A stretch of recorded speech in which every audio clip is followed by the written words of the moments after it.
morning, everybody. It's Rob. I just wanted to pop on here and make a quick video. You guys know me. I'm very unproduced. This is just me with my iPhone doing real guy stuff with real guy products, and it's all just me and unedited and uncensored. So a lot of you saw a video where I talked about switching from my Hobonichi weeks to the Wonderland 222 A6 sized notebook to track my fitness and health program that I'm doing. And this has been a good change for me, both because of the size difference, it's easier to carry around, but because the paper quality is a little bit different, it's a little bit better in my opinion. My Hobonichi Weeks was suffering from the same Tomoe River paper problem that a lot of you are experiencing and that I'm also experiencing in my cousin, which is an A5 size, to the point where I am considering switching to the A5 version of the Wonderland 222 for 2026, which pains my heart to say because I love this Hobonichi so much, but as far as I can tell, Hobonichi has not addressed the paper quality issue for anything except for the 5-year techo. At least for me personally, they didn't. I did get resolution for my 5-year techo. It was replaced with better quality paper, but nothing was even acknowledged for the cousin, even though the same issue was present in this and my weeks, but those didn't want to be addressed, I guess. So I don't know. As a consumer, I want to use the best possible product that I can afford, and I've got to keep my options open. As much as I love Hobonichi, it's just not hitting it anymore for me. So I'm going to talk a little bit about what my problems were, and maybe we'll look at the new package that I just got. So without diving too deep and bashing on Hobonichi, because I do love them, you can see on my most recent daily page exactly what I'm talking about.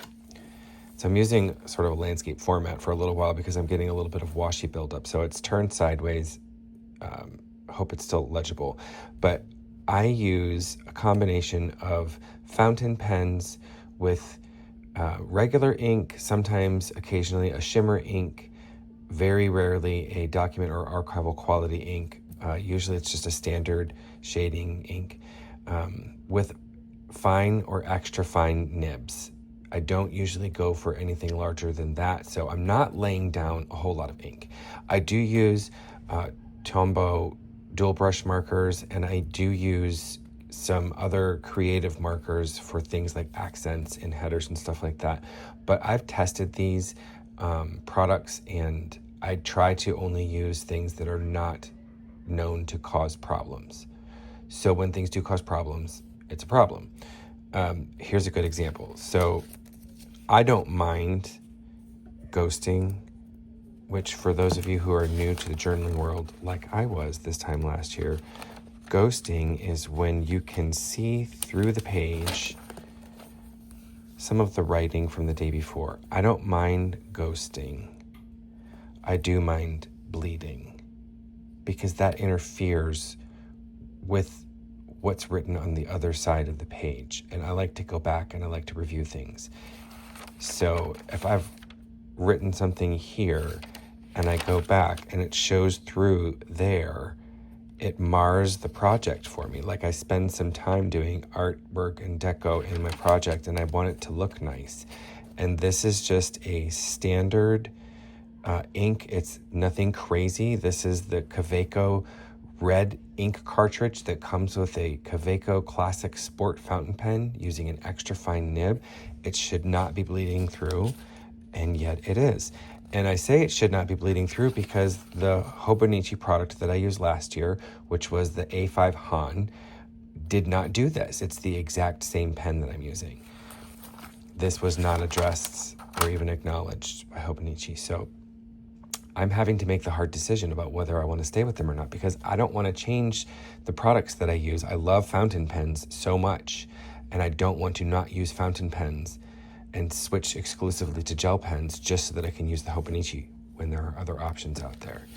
So I got the Wonderland 222 A5 all-in-one planner with unstacked weekends. For those of you who are wondering, here's a QR code. You can scan it and check out the company. They are shipping out of, I think it's Tacoma, Washington. So for the U.S. residents, this is a very fast ship. I placed this order last week and I got it this week. The cover is a very nice, feels like a very durable leatherette sort of material.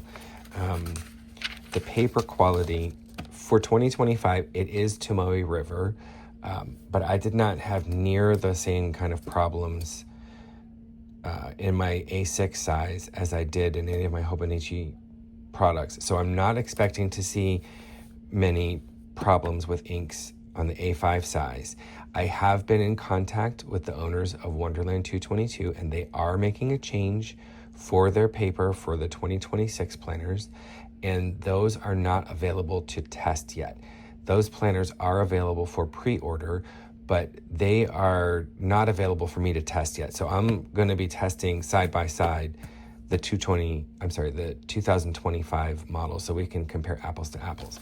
But if you check out Wonderland 222 social media, they're being very open and transparent as much as they can, with the exception of who their paper supplier is, about the quality of this paper. They're doing a whole bunch of testing. I saw a post, I think it was the day before yesterday, maybe on the 18th.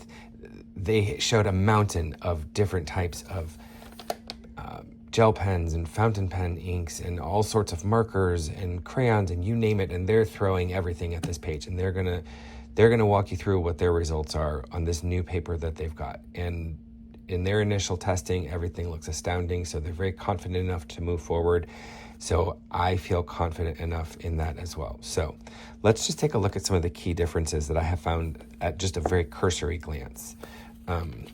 When you first open up the Wonderland 222 A5 weekly planner, all-in-one, that's unstacked weekends, you find a key and 3 index pages.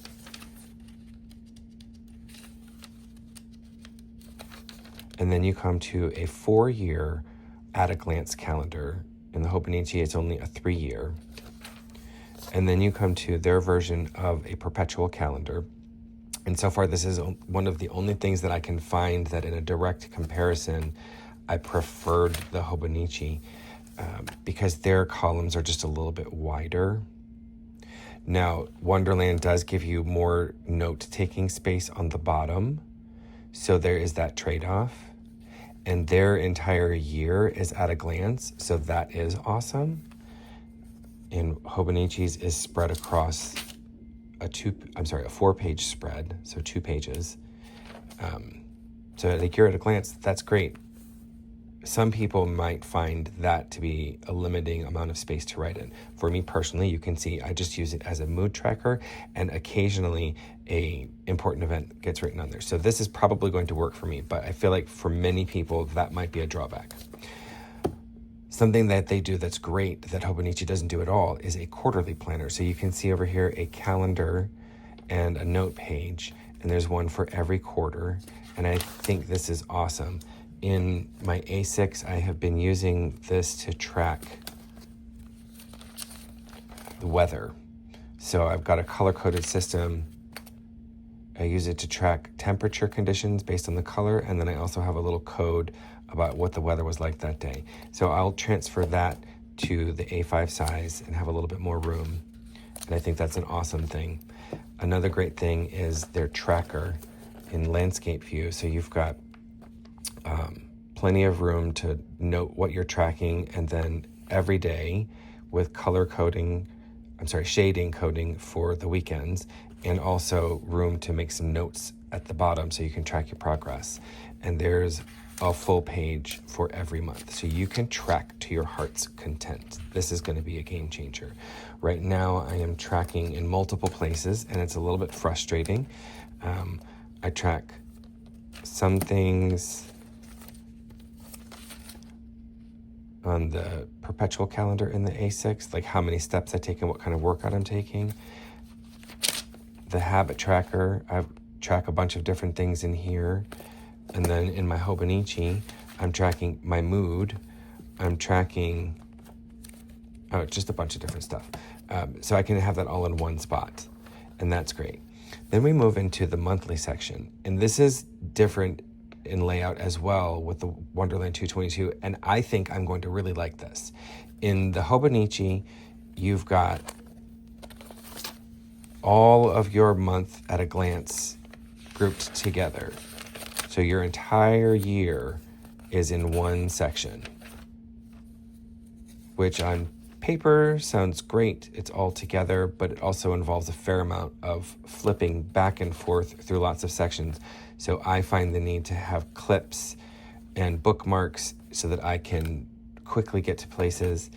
In the Wonderland 222, you've got your month at a glance immediately followed by the week at a glance for that month.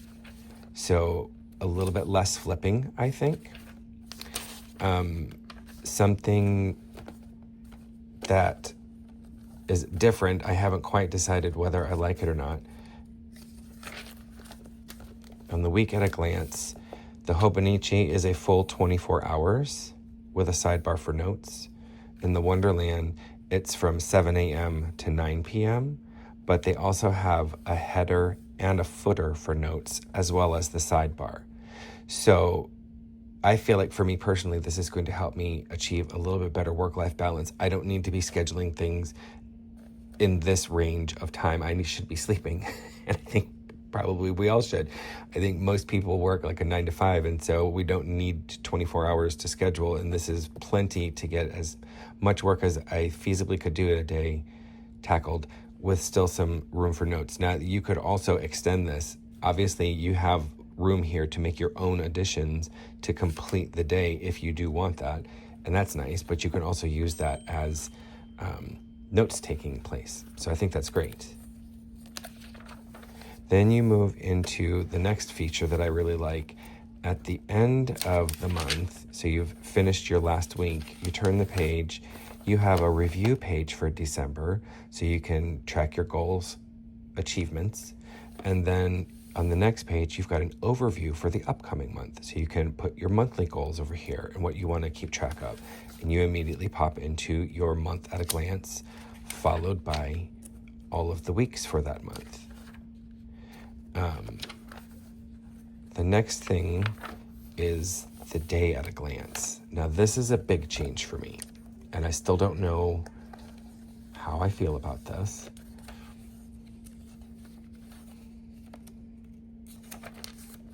Pay no attention to the bleed through, but look at just the layout. The Wonderland 222 is kind of sparse.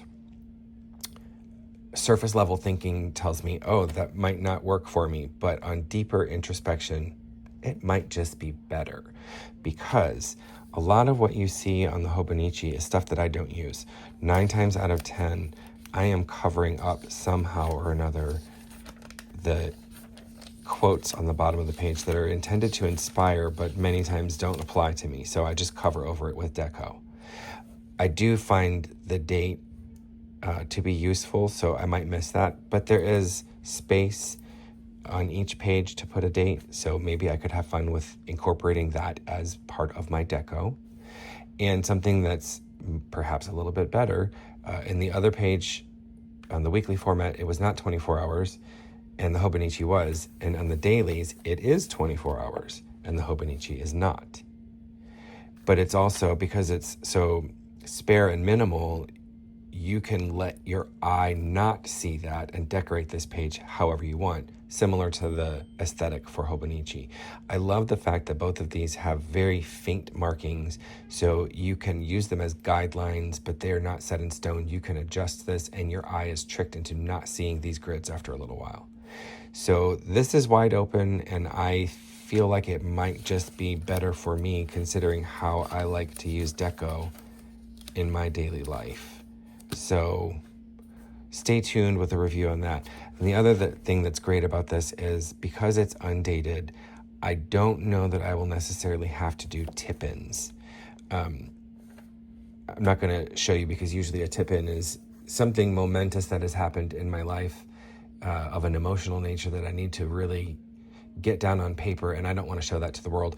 But on the undated version, I can go and I don't have to worry about, oh, I'm using another day's page because they're undated. So I can have 6 pages for one day if I want to. And then when I get to the next day, date it and move on. And there's a big old chunk of undated daily pages to use. They go all the way to the very last page. So that's a brief overview. One other thing, I am going to go a little crazy and do some deco on this, but one other thing I just wanted to show you. The index tabs, the index tabs seem to line up perfectly with the markings that they have put on here. And that was something that was frustrating with the Hobonichi. I had a real difficult time getting those suckers lined up. So let's just do a real quick. I'm going to make the command decision to put my tab on the monthly calendar page. And it looks to me like it's the perfect size. And we'll also make the command decision to have the month facing up instead of the day. So on the month page, in the dark shaded section, I'm going to put my index tab. And then subsequent pages will all still show that shaded area. And I'm going to try to center that as much as possible.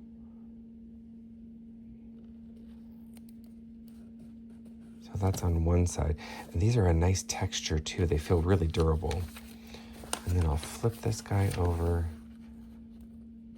Just fold and press, and it looks to me like that is perfect. Does not poke out too much. It's perfectly lined up. I didn't have to struggle trying to get those things to line up. And I know for sure that the Coffee Monsters Co. index tabs that we all know and love will also fit on that. You can see